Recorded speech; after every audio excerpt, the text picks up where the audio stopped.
네, 안녕하십니까. 나비넥타이 내과에 오신 것을 환영합니다. 닥터 이양종입니다. 또 한 주 잘 지내셨죠? 저도 잘 지내고 있어요. 오늘 아침에 밖을 보니까 빛도 많이 좋아지고 꽃도 많이 피고 아마도 봄이 성큼 다가온 것 같습니다. 요럴 때 또 병균도 또 같이 고개를 들어요. 그래서 우리가 요런 시즌을 가리켜서 환절기라고 그러죠. 그래서 환절기 시즌 때 올 수 있는 그 질환들이 있으니까 항상 건강 조심하시고 살피십시오. 오늘 아침에 미국 그 질병본부에서 코비드-19 그 백신을 3번 이상 맞은 사람은 마스크 착용을 하지 않아도 좋다라는 그러한 명령을 내린 것 같은데, 제 개인적인 생각으로는 뭐 아직 조금 이런 것 같아요. 그러니까 여러분들 잘 판단하시는데 계속해서 특히 환절기 때는 조심한다는 의미에서 계속 마스크 착용하시고요. 특히 위험 분자가 있으신 곳에 가실 때는 착용하시기 바랍니다. 여러분들 세종대왕 다 아시죠? 우리 한글을 만드신 아주 능력자였고 똑똑한 왕이셨어요. 이 조선실록을 보게 되면은 그 세종대왕께서 그 옛날에 소갈증을 앓으셨다라는 그러한 그 문구가 있습니다. 그 소갈증이라는 것은 소화는 잘 되고 잘 드시는데 입이 자꾸 마르고 목이 마르다는 얘기죠. 그리고 체중이 자꾸 준다라는 뜻이 소갈증이라는 뜻이에요. 그래서 그 세 가지의 가장 그 특징적인 증세의 그 소갈증은 다음, 다식, 다뇨입니다. 그러니까 목이 마르니까 자꾸 물을 많이 마시게 되고 허기지니까 식사를 많이 하게 되고 또 이 소변을 많이 보는 다뇨증, 그래서 이 세 가지가 주증세인데 이것이 바로 이 현대 시대에서 우리가 일컬어는 성인 당뇨병을 일컬어는 말입니다. 그래서 이 성인 당뇨병은 정말 많아요. 정말 많고 내과적으로는 뭐 거진 스포트라이트를 받을 정도로 중요한 질환이기 때문에 오늘 시간과 다음 시간에는 이 성인 당뇨병에 대해서 여러분들과 한번 검토하고 또 생각을 한번 해볼까 합니다. 성인 당뇨병 하면은 그 내용이 정말 무궁무진합니다. 그래서 하루 종일 말씀을 드려도 모자라요. 제가 생각하기에는 뭐 환자들 입장에서 뭐 다 아실 필요는 없고요. 제가 오늘 말씀드리고자 하는 것은 그 엑기스만 골라서 제가 말씀을 드릴게요. 진단을 내리는 그 과정은요, 이 혈당을 손가락에서 측정하거나 아니면은 피검사를 하다가 전체에서 나온 그 당을 보고 우리가 진단을 내리는데, 공복에서 당이 99까지가 정상이세요. 그러니까 그 이상 나오게 되면은 이 당뇨병으로 갈 수 있는 정부 단계인지 아니면 당뇨병이 시작한 분인지 한번 의심을 가져야 하는데, 우리가 99까지는 정상으로 보고 그 다음에 100에서 125까지는 아마도 당뇨기가 있으신 분으로 우리가 보고 그 다음에 125를 초과할 경우에는 그건 당뇨병이 이미 시작하신 분입니다. 근데 요거에서는 좀 문제가 있는 게 여러 가지 그 팩터로 인해 가지고 그 혈당이 좌지우지되고 높고 낮음이 될 수가 있기 때문에 요거보다 더 중요한 그 검사를 꼭 하셔야 되는데, 요것을 가리켜서 당화 혈색소라고 얘기를 합니다. 자, 그러면 당화 혈색소가 무엇이냐? 이 당화 혈색소를 이해를 하시려면 약간의 백그라운드를 이해를 하시는 게 좋아요. 그래서 제가 잠시 말씀드릴게요.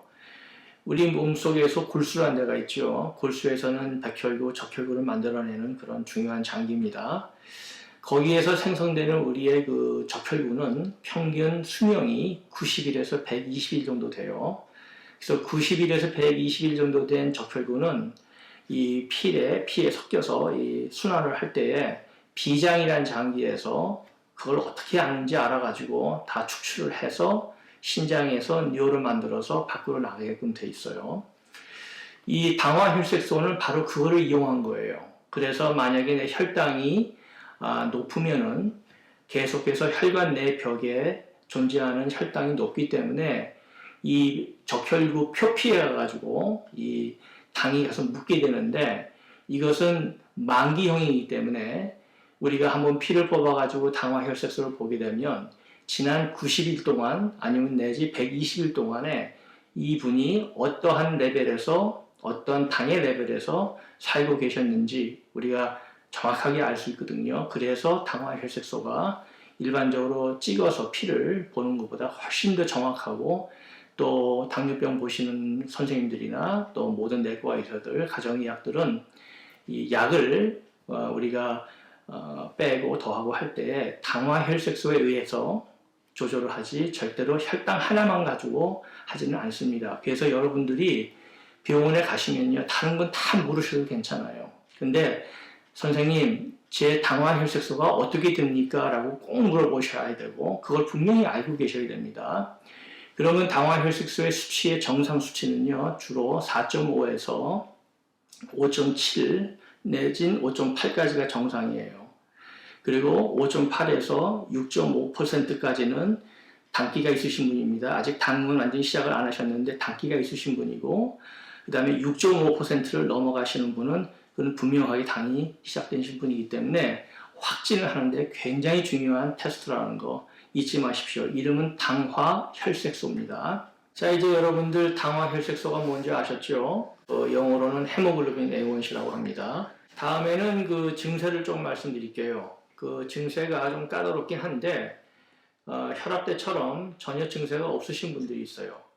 그래서 이러신 분들은 우연치 않게 피검사를 하다가 이 당화혈색 수치가 8, 9, 10% 어떤 때는 심지어는 10%도 넘어갈 정도로 높게 있어서 전혀 증세가 없으셨던 분들이 꽤 있습니다, 생각보다. 그래서 이런 분들은 당이 오래전서부터 시작을 했는데 많이 시간을 잃어버리신 분들이죠. 좀 안타깝기도 한데, 만약에 그 증세가 있다면요, 아까 소갈 때 말씀드렸던 것처럼 그 세 가지의 그 특징적인 증세가 있죠. 다음, 다식, 다뇨입니다.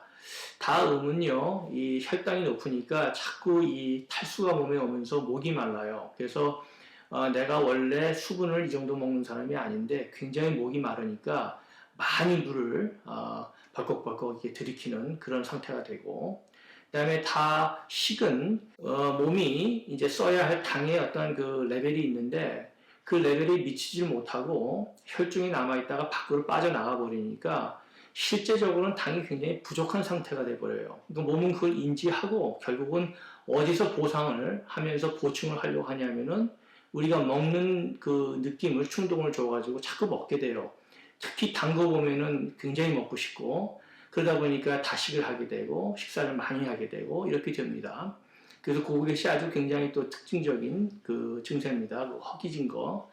세 번째로는 많이 물을 마시고 또 많이 식사를 하시니까 당은 아무래도 물보다 무게가 높은 인자거든요. 그러니까 물을 밖으로 밀어내니까 결국은 소변을 많이 보게 되고, 특히 야뇨증, 밤에 주무시는데 안 그러셨던 분이 두 번, 세 번, 네 번, 다섯 번씩 일어나가지고 이 뇨를 보시고, 또 그 뇨의 내용을 보게 되면 상당히 또 특징적인 게 있는데, 그 뇨의 색깔이 노랗지 못하고 하얘요. 굉장히 하얗게 나옵니다. 그 이유는 물이 많이 빠져나온다는 이야기고, 그러니까 소변을 보신 후에 한번 내 소변의 색깔이 뭔지 한번 내려다 보시는 것도 굉장히 중요해요. 그리고 이 거품이 굉장히 많이 일어요. 왜냐하면 당이 빠져나오니까 이 당뿐만이 아니고 때로는 단백질까지 같이 빠져나오거든요. 그래서 이 거품이 굉장히 많이 일어요. 그래서 그런 특징적인 소변이 있고요. 다른 문제 때문에 이 소변을 자주 보시는 분들은, 특히 남자들 같은 경우에는 전립선 비대증이 있다든지 긴장성 그 방광이 있다든지, 또 여자들 같은 경우 방광염이 있다든지 이럴 때는 소변을 볼 때 일단 아프고요. 그 다음에 조금 속된 말로 좀 찔끔찔끔 나온다고 그러죠. 그러니까 한 번에 이렇게 시원하게 나오지를 않고 이게 찔끔찔끔 돼요. 그러다 보니까 마찬가지로 결과론적으로는 화장실을 자주 가시게 되는데, 이 소변의 양이 이 당뇨 때는 굉장히 많아요. 소변의 양이 물이 빠져나오기 때문에 아주 굉장히 많은 그 볼륨의 그 뇨가 나오는 데 비해서 다른 방광이나 전립선이나 여기에 문제가 있으신 분들은 한꺼번에 다 빠져나오지 못하기 때문에 뇨의 그 양이 굉장히 적습니다. 그래서 소변을 보시는 그 내용만 우리가 얘기가 들어도 이것은 당뇨를 의심해야 되겠다, 아니면 이것은 방광염이라든지 전립선 비대증이라든지 전립선 염증이 있구나 라는 생각을 한번 가져볼 수 있는 아주 좋은 그 감별할 수 있는 그런 방법이십니다. 그리고 이제 한 가지 제가 관찰하는 방법을 하나 더 가르쳐 드릴게요. 특히 남자분들 같은 경우에는 소변을 서서 보시잖아요. 그러면은 이제 본의 아니게 그 소변이 그 변기 주위에 이렇게 묻을 수가 있죠. 근데 이제 당이 있으신 분들은요, 한 2, 30분 지나고 나면은 그 튄 자국을 이렇게 만져보면은 설탕물이 끈적끈적하듯이 그렇게 끈적끈적해집니다. 그래서 그것은 분명히 당이 빠져나온다는 얘기예요. 제 환자 중에 어떤 한 분은요, 소변을 봤는데 이제 그 부인 되시는 분께서 이제 그 변기를 청소를 하시러 들어갔다가 왠지 이상해서 그 자국을 이렇게 찍어 보니까 설탕물 찍는 것처럼 이렇게 끈적거리더라. 그래서 이제 모시고 오셔서 정밀 검사를 했더니 당이 나온 경우가 있습니다. 그래서 그런 것도 좀 주의 있게 살펴보시면 도움이 될 것 같아요. 또 다른 뭐 주중세는 주로 체중이 많이 줄지요. 아무래도 이제 당을 쓰지 못하고 밖으로 빠져나가니까 먹는 거는 많은데 체중은 주는 그런 그 증세도 있고, 그 다음에 이제 뭐 대중적으로 무력감, 힘이 없고 스태미나가 굉장히 로우하고, 또 때로는 눈이 이렇게 블러하게 잘 보이지가 않고, 조금 진전이 있으신 분들은 이 양손과 양팔에 이렇게 바늘로 찌르는 것처럼 그런 그 신경학적인 그런 증세도 있으신 분들도 있습니다. 이런 증세들이 다 있는 건 아니기 때문에 혹시라도 생기시면은 한 번쯤은 검사를 하시는 것이 좋지 않겠느냐라고 생각이 듭니다. 자, 그러면 당뇨에는 어떤 종류가 있는지 잠깐 말씀드리겠습니다. 당뇨에는 세 가지의 그 종류가 있어요. 타입 1, 타입 2, 그 다음에 임신성, gestational diabetes라고 이렇게 얘기를 합니다.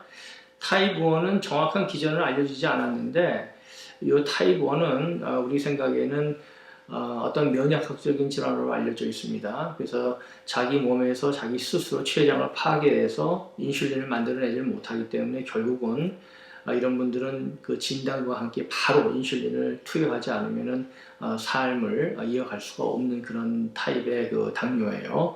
뭐 다른 분들은 또 어떤 학설에 의하면 그 바이러스 인펙션을 너무 많이 해가지고 뭐 췌장이 망가졌다는 설이 있는데 한 정확한 설은 없어요. 아마도 면역학적 아니면은 그 바이러스로 인해 가지고 면역계가 혼동이 와서 그로 인해서 췌장이 망가졌다 이렇게 보시면 될 것 같고요. 근데 이런 분들은 이렇게 많지는 않아요. 대부분 진단은 어린 시절 때 됩니다. 주로 10대나 20대 초반에 되기 때문에 그렇게 많지는 않아요.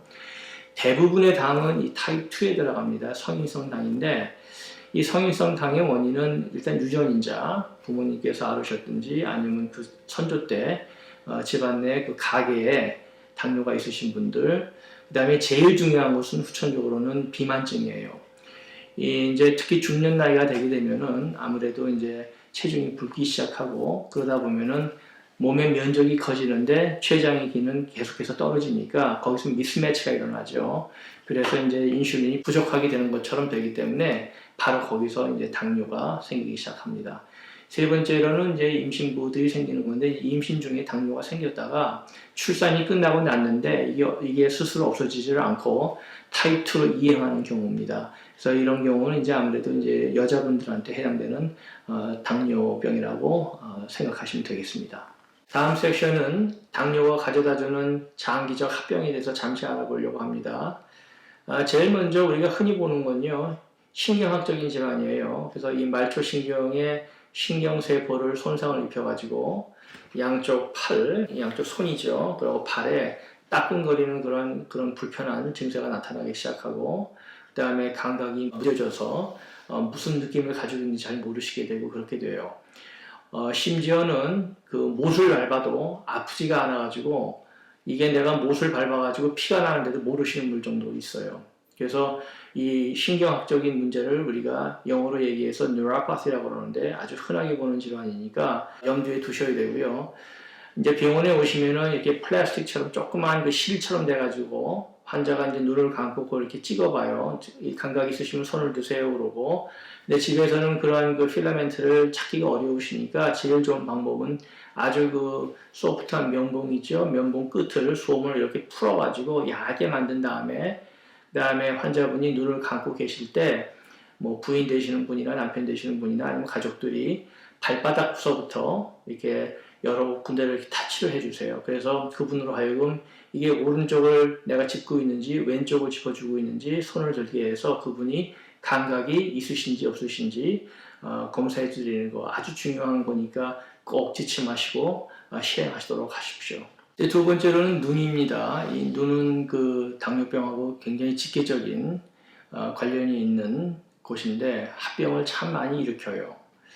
그래서 이게 참 이 눈 자체가 워낙 복잡한 기관이긴 한데 제일 먼저 이 망막증을 일으키죠. 그래서 시신경에 손상을 일으키게 되고 그다음에 망막 부위에 심한 출혈을 자꾸 일으키게 돼서 아무리 치료를 한다고 해도 이 누적 현상이 있죠. 그러다 보면 이제 맹점이 많이 생기다 보면은 이 결국은 실명을 하는 그런 그 불상사도 일어납니다.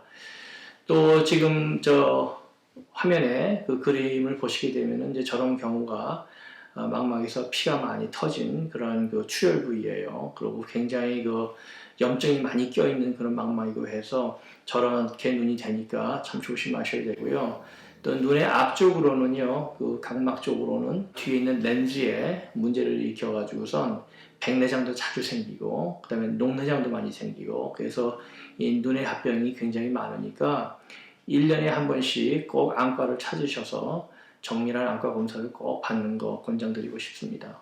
세 번째로는 콩팥이에요. 신장이라고 그러죠.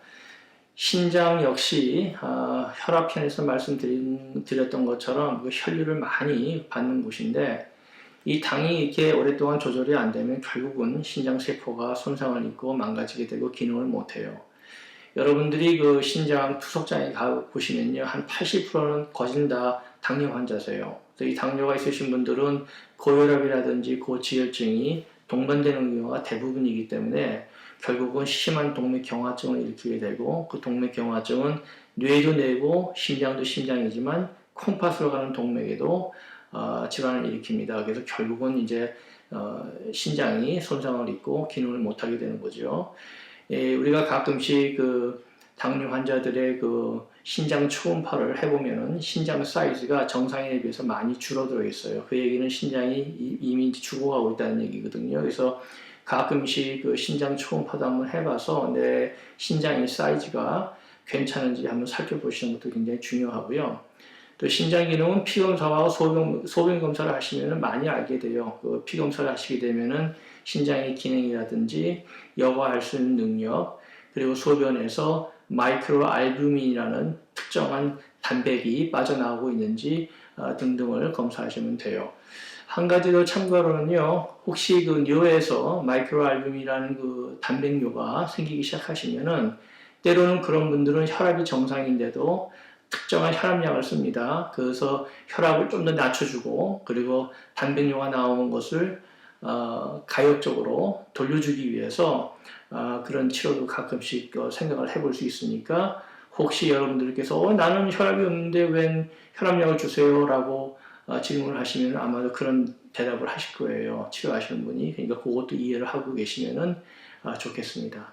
그런 다음에는 이제 동맥경화증 때문에 아무래도 이제 심장을 빼놓을 수가 없겠죠. 심장은 이제 관상동맥 질환이라고 그래가지고 심장을 먹여 살리는 동맥이 경화가 생겨서 결국은 그 뻣뻣해지고 거기에 콜레스테롤 같은 것이 많이 끼게 되면은 그게 바로 심근경색으로 가는 거고 심한 경우에는 심장마비가 오시는 거예요. 그래서 당뇨 환자 있으신 분들 갑자기 잘 지내시다가 부고받으시는 게 가끔 있죠. 갑자기 급사하셨다고. 그게 바로 그런 겁니다. 그래서 심장에는 세 갈래의 큰 동맥이 있는데 특히 왼쪽으로 가는 동맥이 막히게 되면 그런 정말 그 불의의 사고가 나요. 그래서 1년에 한 번씩 심전도 한번 해보시는 것도 전 중요하다고 생각하고요. 부수적으로는 콜레스테롤, 차후 또 제가 따로 말씀을 드리겠지만 다음 편에서 콜레스테롤 조절하시는 것도 잊지 않으시길 바랍니다.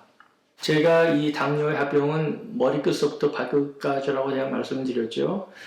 거기에 동맥을 빼놓을 수가 없어요. 그래서 이 말초에 동맥에 이제 문제가 생기게 되면은 피가 특히 동맥혈이 그쪽으로 가주질 않기 때문에 결국은 조직이 썩고 또 절단을 해야 하는 그런 참 무시무시한 일들이 발생을 하는데 지금 그림에서 보시죠.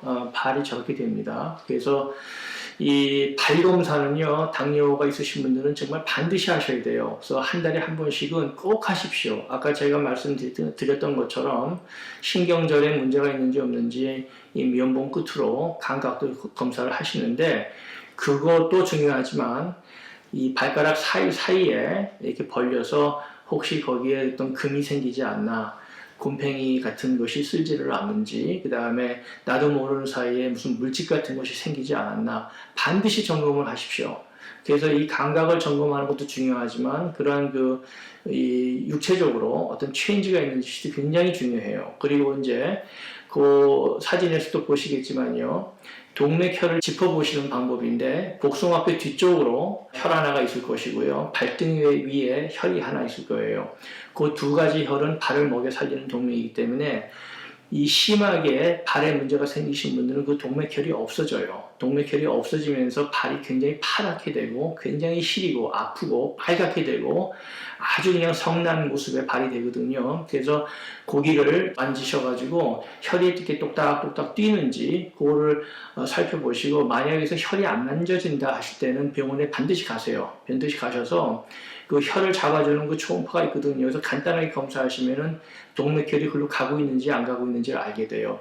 이것이 왜 중요하냐면요. 발은 심장에서 가장 끝에 있는 장기이기 때문에 이 혈을 가장 늦게 받고 또 혈이 잘 안 가요. 그래서 거기에 만약에 문제가 생기게 되면은 결국은 조직이 썩고 감염이 되고 그 안에 있는 뼈가 또 결국은 감염이 돼서 심지어는 절단을 해야 하는 그런 상황까지 벌어지고 지금 사진에서 보신 것처럼 저런 문제가 발생을 합니다. 그래서 정말 발검사는 한 달에 한 번씩 꼭 하시는 것이 옳다는 거 제가 정말 누누이 강조드립니다. 치료의 방침은 뭐 약물도 있고 그 다음에 음식 조절, 운동하시는 거 여러 가지가 있겠죠.